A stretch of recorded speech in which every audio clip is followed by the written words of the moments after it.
Selamat berbahagia para saudara-saudariku yang dikasihi Tuhan.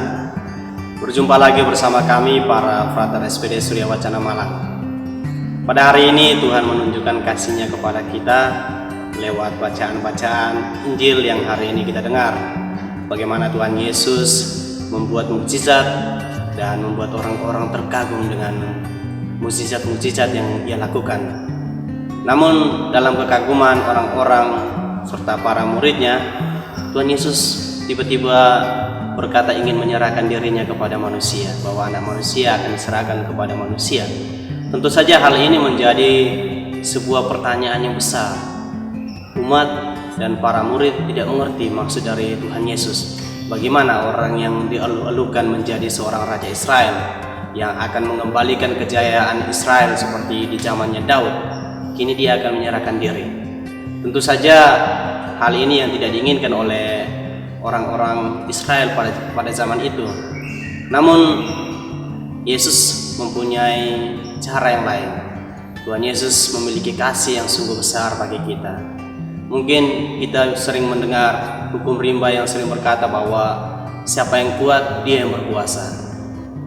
Tentu saja fenomena ini sering kita alami dalam kehidupan kita sehari-hari. Bagaimana yang memiliki kekuasaan, yang merasa kuat, menjajah atau membuat hal-hal yang tidak diinginkan oleh masyarakat yang kecil. Tentu saja hal ini tidak berarti bagi Tuhan Yesus, tidak berguna bagi Tuhan Yesus.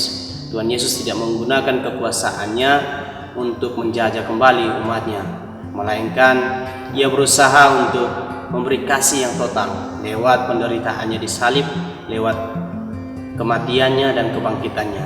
Tentu saja hal ini dilakukan Tuhan Yesus demi menebus dosa-dosa kita.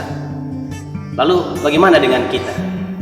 Apakah kita hanya melihat mukjizat yang dilakukan Tuhan Yesus, lalu kita hanya mengagumi tanpa perbuatan yang nyata? Saya pikir itu hal yang salah.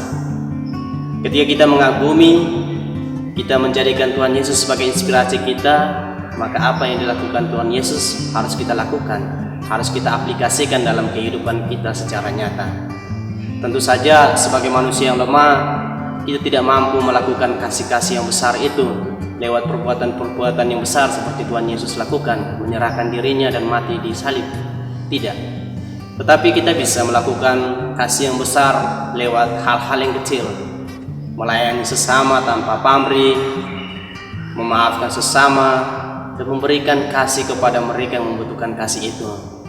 Saya pikir ketika kita melakukan kasih itu secara batinnya, secara penuh dengan kemurnian, keikhlasan, saya pikir kita sudah menunjukkan kasih itu kepada Kristus yang memberikan kasih-Nya secara nyata. Mari kita melayani sesama, kita mengorbankan diri kita kepada sesama kita yang membutuhkan pengorbanan kita. Ingat, perbuatan yang kita lakukan sudah dilakukan oleh Tuhan Yesus. Maka perbuatan dan pengorbanan yang engkau lakukan itu adalah berkat, itu adalah celenganmu yang akan engkau buka, yang akan kita buka di suatu saat nanti ketika kita dipanggil Tuhan. Tuhan Yesus memberkati.